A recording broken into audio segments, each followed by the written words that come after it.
अजित पवार विमान अपघात महिना झाला तरी ब्लॅक बॉक्समध्ये काय होतं हे कळलं नाही. सीबीआय चौकशी का होत नाही? सपकाळांचा सवाल. राज्याचे दिवंगत उपमुख्यमंत्री अजित पवार यांचा 28 जानेवारीला विमान अपघातात मृत्यू झाला आहे. त्यानंतर संपूर्ण महाराष्ट्रात शोककळा पसरलेली आहे. दरम्यान अजित पवार यांच्या विमान अपघाताबाबत शंका उपस्थित केल्या जात आहेत.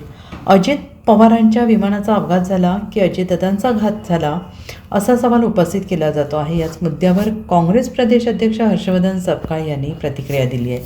राज्याचे उपमुख्यमंत्री जातात तरी देखील कोणावर गुन्हे दाखल होत नाहीत. ही बाब अत्यंत चुकीची आणि दुसऱ्या बाजूला संतापजनक असल्याचं सपकाळ यांनी म्हटलं आहे. सीबीआय चौकशीच्या मागणीनंतर देखील सीबीआय चौकशी का होत नाही असा सवाल नेहमी सपकाळांनी केला आहे. मुख्यमंत्र्यांच्या पत्रानंतर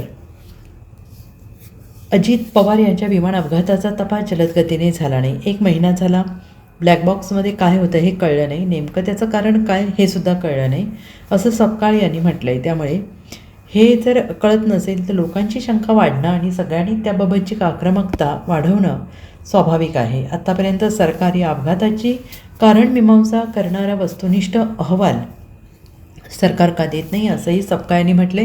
सीबीआय चौकशीच्या मागणीनंतर सीबीआय चौकशी का होत नाही असा सवाल देखील सपकाळांनी केला आहे. अजितदादांचा ॲक्सिडेंट होऊन आता जवळपास 1 महिना हा झालेला आहे आणि 1 महिन्यामध्ये अद्यापपर्यंत तपास न होणं, ब्लॅक बॉक्स न सापडणं, ब्लॅक बॉक्सच्या संदर्भामध्ये वेगवेगळी माहिती येणं, एकंदरीत संशय जो आहे तो मोठ्या प्रमाणावर वाढत चाललेला आहे.